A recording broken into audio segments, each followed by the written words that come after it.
Hey everyone, how's everyone doing? Can you hear me? You can just write something in the chat if you can hear me, and I'll be right back.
Awesome. Thank you everyone for joining.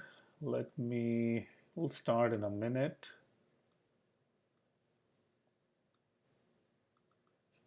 All right. Okay, so everyone can hear me. That's good. Okay. Hello to Robert. Hello to Lakshmi, Sahil Amrut. Thank you very much. Okay.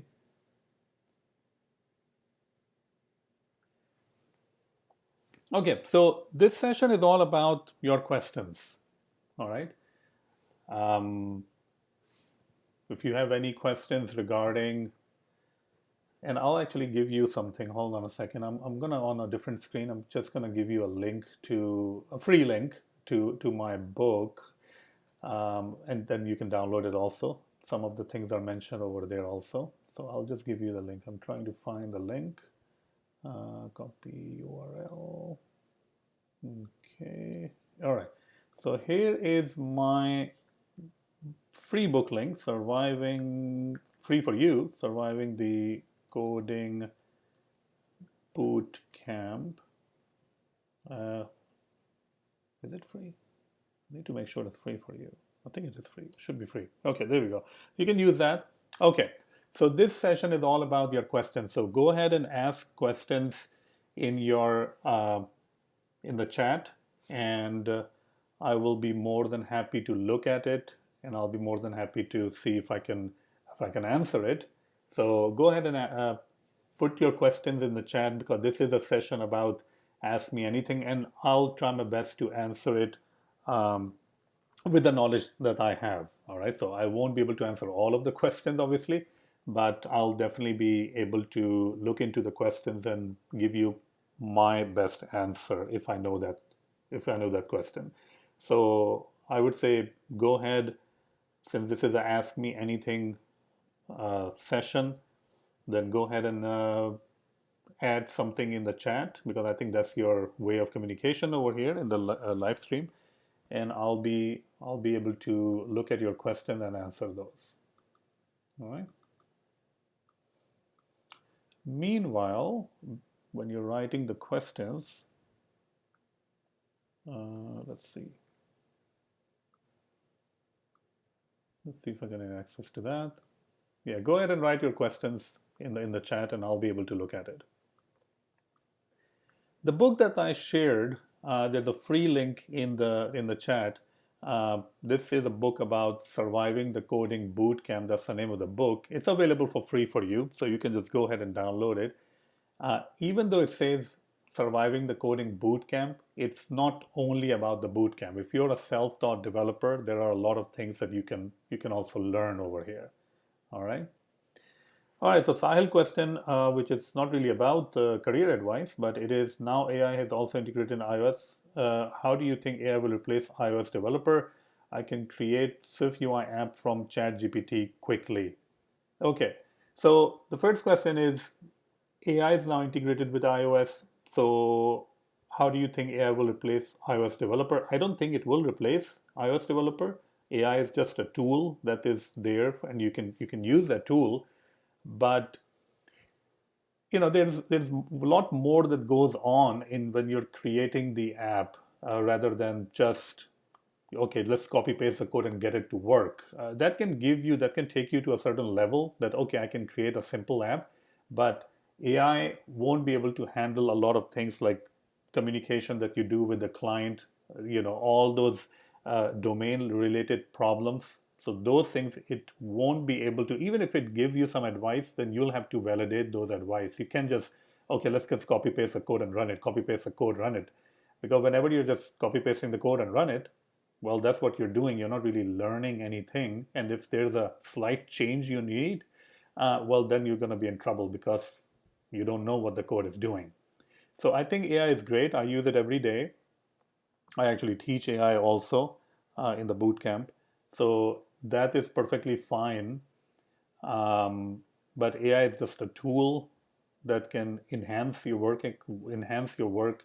experience, your coding experience, but it's not going to replace uh, developers. Second question is from Robert. Is saying, what's the best way to dive back into the job market after several years of hiatus? Interesting question. For job market, so let's say, and I always like to answer the question if I am in that situation, right? It's important to have some sort of a portfolio. That's the first thing. Very important to have some sort of a portfolio that you can show to the client. Um, Good connections. So this also means that if you are in whatever region that you are in, try to attend the meetups. Try to put something online, like maybe videos, maybe like articles that you're posting. Um, you also need to get obviously familiarize yourself with the coding aspect of it because that's what you will be doing. So iOS development, Swift UI, UI kit, whatever you want to learn, you have to be make sure you're up to date with those things. Even if you're gone for a couple of years, you will be able to come back. Now it will be a little bit hard because when employer will see, okay, the last time you worked was like 2 years ago, then they will definitely ask you question what you were doing for like those 2 years.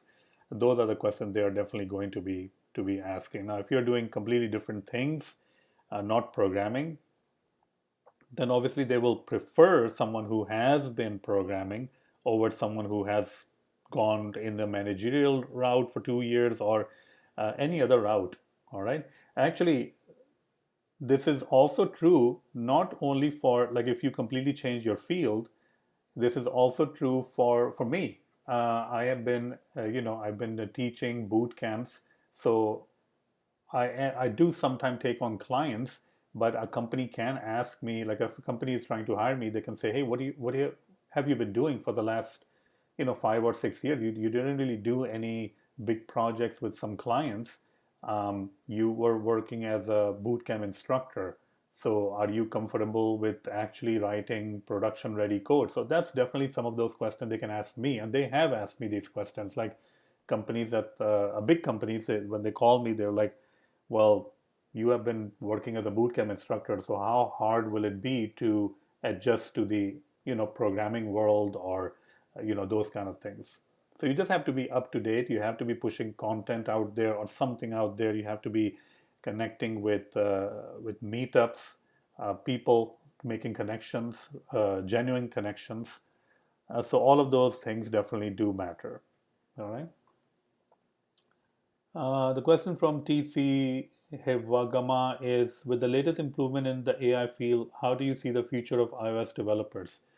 So AI, I haven't experienced the AI assist. It's not even out yet, by the way. I think it will be out in the fall, and it is only for silicon computer with 16 or more RAM, gigabyte RAM. Um, I've seen the demos. It looks very interesting. I personally, since you're asking me, I try to avoid those things. I mean, I know that's kind of weird, but I don't really I use code completion obviously in Xcode, but I don't really use those kind of shortcuts. Like, some people will have like shortcuts for every single thing. I personally don't use shortcuts. So AI, I think is great for tasks that grunt task, or what are they called? Like tasks that you don't really want to do, like, hey, create me a list of 50 states of US. Yeah, I don't really want to do that. I mean, I'm probably going to go to ChatGPT and ask ChatGPT to do that and then copy paste the code because I don't want to do that. But now, since it's built in to the Xcode environment, I'll just ask Xcode that, create me a list of all of these different things. Um, I think for app developers, it will be really nice because for app developers, they will be using it to create code that they have written like a million times, and they don't really want to write that code, so they can always ask AI to accommodate with that. It's definitely going to be used for to answer your question more. It's definitely going to be very helpful with refactoring because sometimes you create your code or you write your code and um, you can, there are better ways of writing the same code. So you have to ask the AI that, hey, is there a better way of writing this code? And then AI will tell you that, yeah, maybe you can write it like this way. So in refactoring, it definitely does help. And I use ChatGPT a lot for refactoring my code. And ChatGPT, I mean, sometimes comes up with a really good suggestions. So I think from that point of view, it's going to be very beneficial for developers. Ashish is asking, actually, you know what? There is a way to start Q&A. Okay, I think I started like Q&A now. I don't know what that means over here. Uh, Maybe I can select a question. Channel activity, pin message. I guess I have to do pin message. Channel activity to go to dashboard. Put, okay. Okay, so I'm asking, I guess, that question. Okay, so the pin message is the question that I'm answering. Well, why did it change? Okay, what other skills are beneficial for iOS developer in other domains like backend? Yes, so iOS developers, if you are, if you are comfortable with iOS development and you have been doing iOS development for a number of years, so the question will be like, what's next for you, right?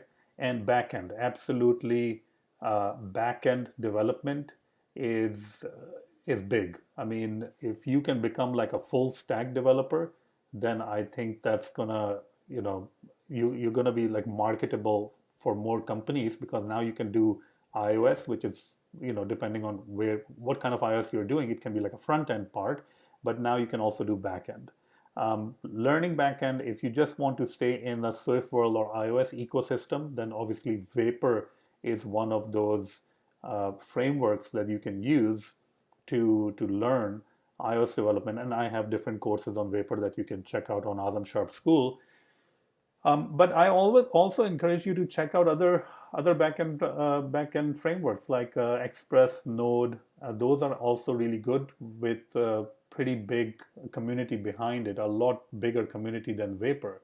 So Vapor is great, but I would also suggest you to look into other things because when I talk about iOS developer or when I talk to iOS developer, they're like this. You know what that is? I'm actually, you have to see the video to see this. When I was growing up, I saw like horses, right, on the streets in Pakistan. And those horses were wearing those glasses or those things to cover their eyes. And why did they covering their eyes? They covered their eyes because they don't want to look around and get distracted with other things. That's why they have those eye caps or whatever you want to, the glasses for the horses. And I think iOS developers are kind of like that. they're just focused on, okay, iOS development, React, Flutter, Node, machine learning, Python. No, I don't know anything about that. I'm only focused on iOS, which is fine. I mean, if you want to stay in iOS, but sometimes when you learn different things from different frameworks and different platforms, then you get inspired and you kind of try to bring those things. After learning those things, you try to bring those things into iOS. Uh, so try to, apart from learning backend development using Vapor maybe, but try to also learn other platform, other frameworks. Maybe look at React. How do React do things? Look at Flutter. How do Flutter do things? Look at like Node, Express. So all of this, I mean, it's just an endless ocean of knowledge. But if you want to stay in iOS ecosystem, then Vapor is a great choice for backend development. All right, let's see other question. In Finland, we only have React native jobs, very occasional iOS, no land for junior developers. Yeah, so I think that's actually the case for, I'm in Houston, Texas, and we do have a case for that also. I mean, we have similar thing in Houston. I mean, there are not many iOS native jobs. Most of the jobs that we have over here in Houston, Texas, are Xamarin, .NET, React Native, but not much going on in native world. So, but I guess the world has now moved to more remote. So you can be in Finland probably, but you can work for a company that is somewhere else. So that is quite possible now. Okay. The other question is any place to sell Mac OS apps? I don't know. I don't, apart from the Mac App Store. So I'm not sure. Maybe someone else can comment on this because I'm not sure where you can sell Mac OS apps. I know people sell it like different platforms like Base and all that. Uh, they do sell it on different places, but I'm not sure. All right. Hopefully someone can comment on this and answer this. Okay, so what do you look for when searching for iOS jobs? So that's another question. Let's see. There we go. What do you look for when searching for iOS jobs? Well, when you're searching for iOS jobs or any job, you have to, I mean, there are so many different things to look at, right? For every job, I look at obviously the base pay. What are they paying? What kind of things that they're working on? If it's something exciting or not. For me, being remote is now very, very important. I don't really like to drive to work, so being remote is important. And sometimes being remote might be the only factor. Like if somebody even offer me very high pay, but they're like, well, no, you have to come like 3 days to like New Jersey or California, 3 days in the office, and so commute like every week you have to fly. No, I'm not going to take that job. Even I guess even if I'm in Houston and they say, well, you have to drive like 1 hour to work, 1 hour go, 1 hour back, 2 hours a day, I'm not interested. That's just too much. All right. Um, Apart from that, yeah, I mean, now I'm going to get a little bit more technical, I guess, but it's important for me whenever I'm looking for a job, I have to evaluate the whole thing. So I have to look at the whole complete package that they're offering, which includes the base pay, which includes the PTO, meaning the vacation time, which is very important to me. That can also include, and some people don't really look at these things, but that can also include, and does include medical, dental, and all those benefits, 401k plan, and all those benefits.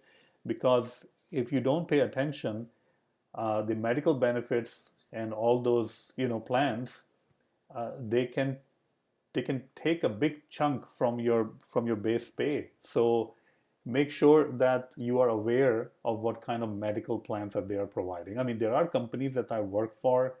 Uh, Sometimes they will say that, well, your medical benefit doesn't even start until 3 months of work, which is crazy, right? I mean, 3 months without medical benefits. So that will be crazy. But I work for those companies. Um, And the environment, you have to look at the environment, who is working there, and is it a good environment to work, or are they just misbehaving and treating everyone with badly, with no respect. So I work with a lot of organization, a lot of, they treat consultants at least extremely bad. I mean, you wouldn't even believe it if I tell you the stories. All right. So we have to judge with all these kind of. So when they ask, like, do you have any question? So this is where you will ask that all of those questions about if you're interested in the job or not. All right. From senior iOS developer, what things he must know and what kind of app he must have experience.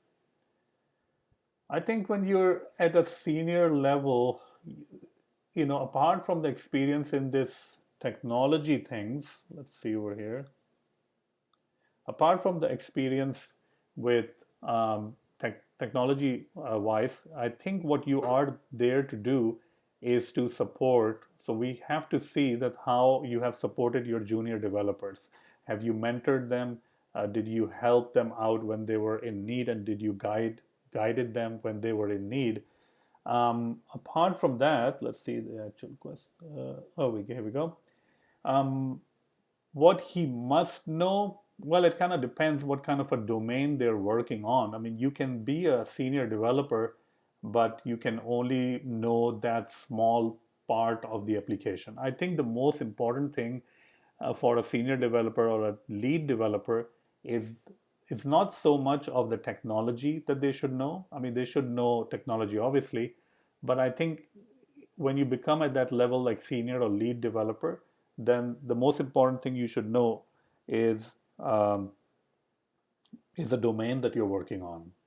All right. So if you're working on um, oil and gas or energy industry, you should know that how these things actually work. So those things are much more important than technology, or how to, how to print this and how to create animation effects. I don't think those things are uh, those things are as important as learning about the business. So, and once you learn about the business, I think then it is, you become irreplaceable. I know everyone is replaceable, but you become less, replaceable, I guess. All right. So my advice is, if you are working in an industry, whether it is a finance industry, retail industry, try to understand the domain, try to understand the business. And the people who knows the business, they are mostly not developers, they are product managers, they are domain experts. And one trick you can use is, if you're new to the company, you can take them out to lunch and give them, like, a, not an expensive lunch, just a sandwich is fine, pay for that sandwich, and ask them like a lot of questions regarding the domain, like, hey, we work in this domain, retail. What happens when we don't have the shipment? What is the fulfillment process? How do these things work? Now, those are the important things, because that is what your application is doing, right? I mean, your application is basically um, representing or trying to solve these problems. So those things are important. Okay, so here's another one question. Let's see, replacement message from Sahil. Which platform do you use to search iOS jobs? Well, it's been a while since I've actually searched for any kind of a job, but let me actually show you. LinkedIn is another good one, but most people don't know, and I'm going to show it to you, that on Google does have a tool that you can also use. So if I simply go to Google Jobs, if I just search for Google Jobs, it takes me to the page, and I can, oops, hold on a second. I can see all these jobs now, right? Data specialist. So Google also aggregate the data from different places, and most people don't really know about it. But let's go ahead and click on this 72 more jobs, and then you are now in kind of like a Google view, meaning this, look at that view, like this is where you can search for jobs. So let's go ahead and see if I search for jobs over here. iOS developer Houston jobs. Okay, there we go. Okay, so these are all the iOS developer Houston jobs. Not sure how many jobs are there, but you can see that Google is also telling you that there are these jobs, and you can see that these jobs are, Google is getting these jobs from different platforms or different websites. You can see that right there. So it's Google Jobs is more like an aggregate. So it's aggregating the jobs from different places, and it is telling you that these jobs are available. So I can click on any of these jobs. Let's say the first one, apply on Monster. So you can just go directly on monster.com. I guess I can click on this one. Apply on Indeed, apply on Glassdoor. So you can actually search for these jobs also. I guess this is like a share button, save button. So you can do all of this stuff if you are just using Google Jobs. So that's one of the good websites that you can use. And it also does gets job from Indeed. All right. So some of them will be from Indeed. Kind of hard to see. Oh, here we go. This is from Indeed. Yeah, so right now I only see like a couple of them, but you can definitely use Google Jobs. All right. So most people don't know about this, but you can. And it does have all these filters that you can use on site and all that stuff. So you can definitely use these filters also. All right. Any other question? If you have question, you can go ahead and type the question in the YouTube live stream chat, and I'll be more than happy to look at it. I think we answered a lot of questions, but go ahead and keep on coming. All right, let's see over here. There we go.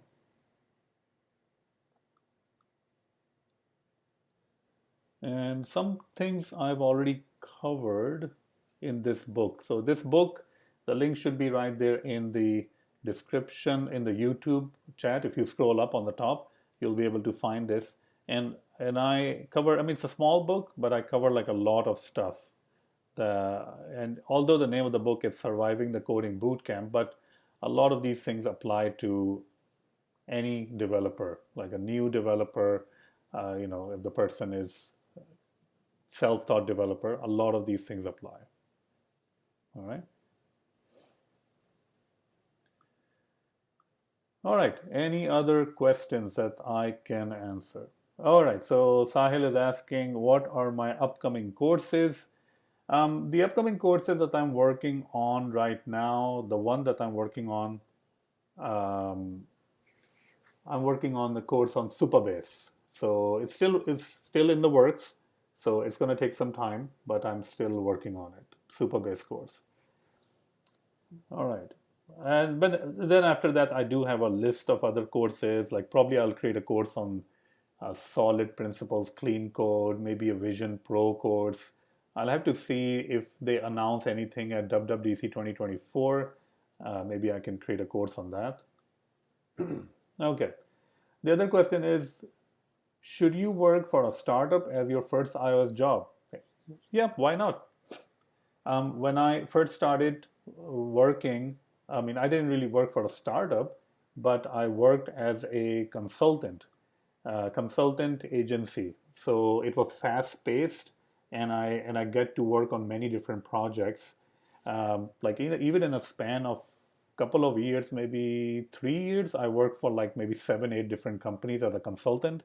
So it gave me a lot of exposure of how companies work. So yeah, if you have an opportunity to work as a startup, you should. And the reason is when you're young, we're assuming that when you're starting your career, you're young.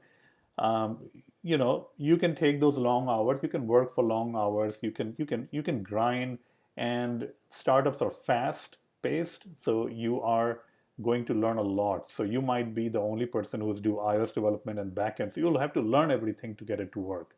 Um, Obviously, I'm saying that even if you're working for a startup, you need to get paid. All right. So it's not like they're sharing their equity and all that stuff. If they're sharing their equity, that's fine, but you still need to get paid.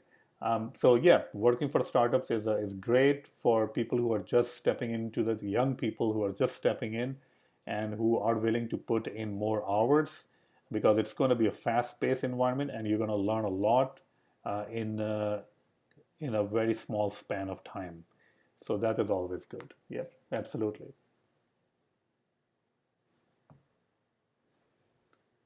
All right, everyone. Any other questions that I can help you out with? I can answer. You can just go ahead and write those questions. How to avoid burnout? The next question. Okay, let's go ahead and do that. Well, I guess different people have different kind of things that they do to avoid burnout. You already know I work too much. I don't want to call myself workaholic, but I like to stay busy. And I'm in Houston, so there's not many options that you can do over here.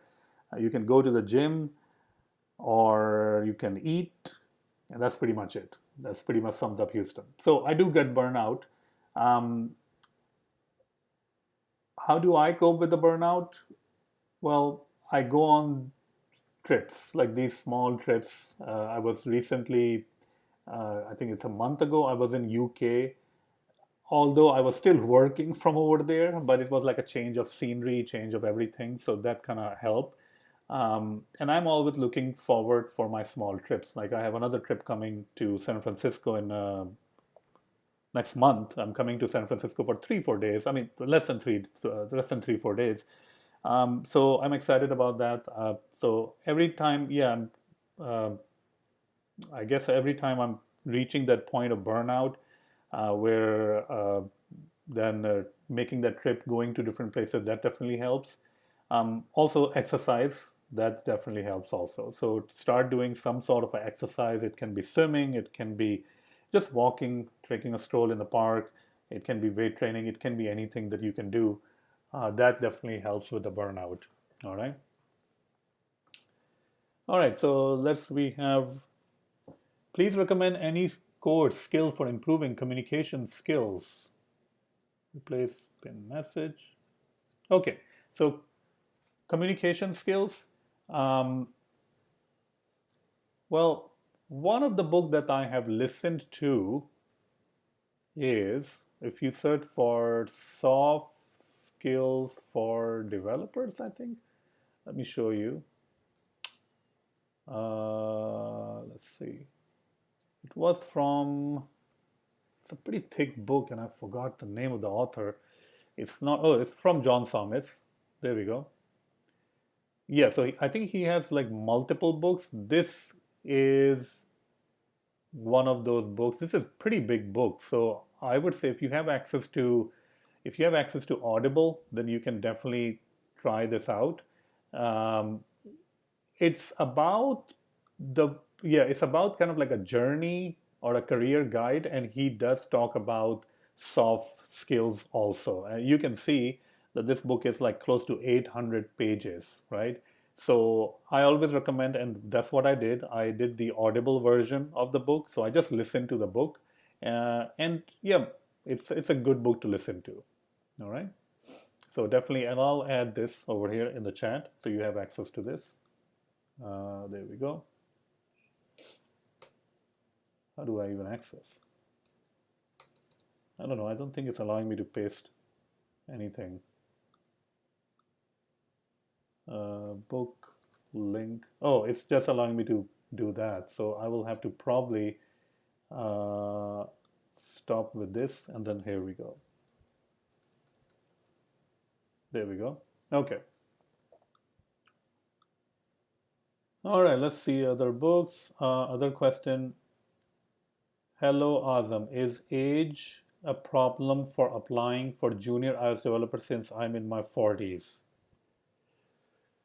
That's an interesting question. Um, Applying for iOS developer position for a junior role. So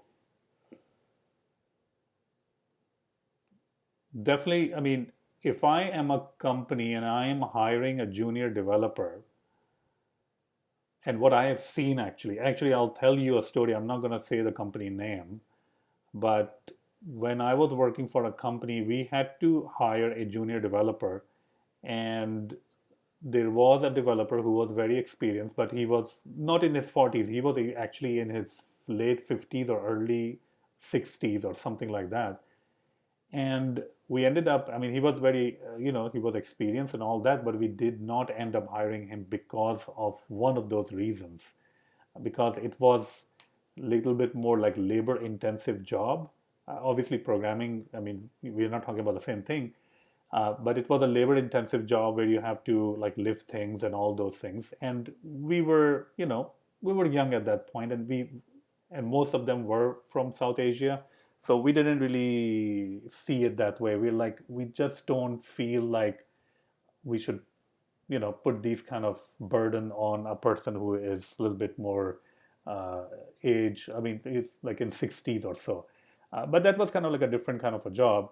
Um, but even, yeah, I guess if a company is hiring a iOS developer and they have a choice for a person who is like in their 40s versus a person who is in their 20s, early 20s, then they will try to probably hire the junior person, like a person who is younger, because first of all, the younger person is not going to haggle that much for the money, all right? I mean, they're not going to do that much of a negotiation. They're going to be just very happy to even get the job. They can work longer hours. Young people, they don't really have any family. They're at that point, I guess, when they're looking for a junior developer role. So yeah, and they don't really have much of an outside life, like responsibilities. I mean, you can just give them like a one small bedroom apartment with a TV and they're done. So they can work longer hours. They can travel. That's another thing, right? I mean, if a travel is involved, then a younger person can definitely travel more. Uh, they have the stamina to travel, and they can also groom that younger person to become something in the future. So they can do that time investment into that person, so that maybe 5 years from now or 3 years from now, this person can take over the team. Now, this is obviously not to do like a Debbie Downer. If you want to apply for a junior iOS position and if you're in your 40s, that is still possible. Um, you can also go for more of an intermediate role, which is above the junior position, and I think your chances will be a little bit higher in those scenarios. But if you're just starting out with iOS development and you're in your 40s, I would say still apply. What I'm saying is I'm not trying to get anyone down or not, but I'm just thinking from a point of view of a company. Now, whether that point of view is right or wrong is a different story, but I think the companies think like that. Like they want to hire someone young so that they can kind of like groom that person. Uh, they want the person to work like sometime longer hours. I mean, San Francisco is filled with these young people who can work like 12, 16 hours a day without a hiccup. Um, so they kind of look into those kind of situations also. But again, I would say applying for a job, every company is different. All right. Every company is different. I guess startups, they will kind of go for that younger person. But if there's a more established company, they will want your experience also. And young people who are in their like 20s, early 20s, they might not be able to provide that kind of experience because they're just out of college, right? So even if you are a junior developer, you in your 40s, you may be able to provide some other kind of experience like communication skills, your domain expertise. Maybe you know the business inside out. Maybe you have been working in oil and gas industry or energy industry, but not as a developer. Maybe you're working with something else, so you can use that experience also. All right. Next question is from TC Hevagarma. Should we learn all Mac OS, Watch OS, and Vision OS to survive without sticking in iOS development? No, not at all. I mean, if you have seen my videos, if you've seen my courses, I have hardly ever talked about Watch OS ever. Vision OS, I think I did only a couple of things. Mac OS also not. So it depends on your passion, and it also depends on you have to think about the best return on your investment. um, you can obviously, you can also, you can spread out your knowledge. I mean, if you are an indie developer and you're in the business of making apps, then you can definitely spread it out to iOS development, Mac OS, watch OS, because you have to be kind of like in all those platforms to be more visible, right? um, but if you're just working for a company and they are doing iOS development, then focus on iOS development. You can spend a little bit of hobby time on these other things like Mac OS, Watch OS, Vision OS, just fun time where you're just learning for fun. But yeah, it I'm only interested in mainly for iOS development because I think the market is much bigger, and that's what my passion is. Nothing wrong with Watch OS, Vision OS, but maybe when I'm creating a course on Vision OS, then maybe I will spend more time on it. But right now, I'm more focused on iOS, and that's perfectly fine. There's nothing wrong with that. That's absolutely fine. All right. All right. Any other questions?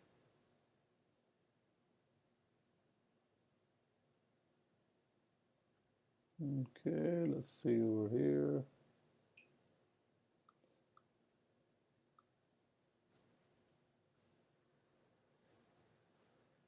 For me, I mean, as a course builder, I always try to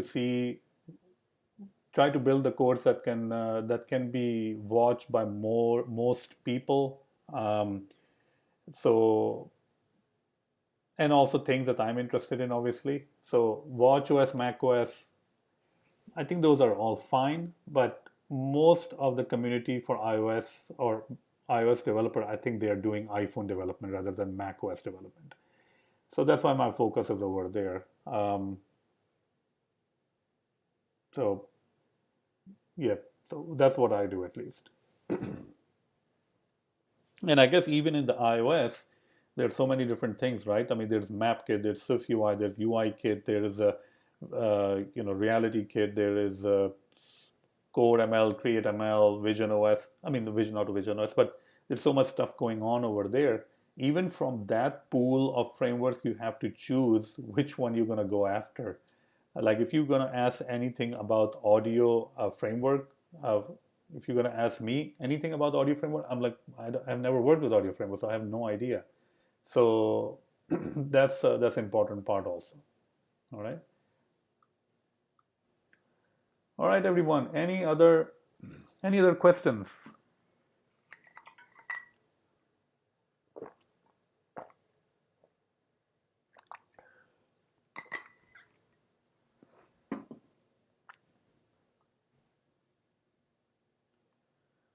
Well, all right, then if you don't have any other questions, then we are going to wrap this up.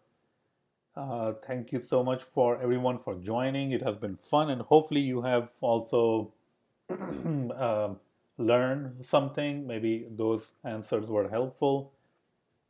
So thank you so much for joining. And we are going to hopefully do that in the future. You can prepare your question, and I'll be more than happy to look at that and answer them the best I can. All right. And apart from that, thank you so much, and I will see you in the future.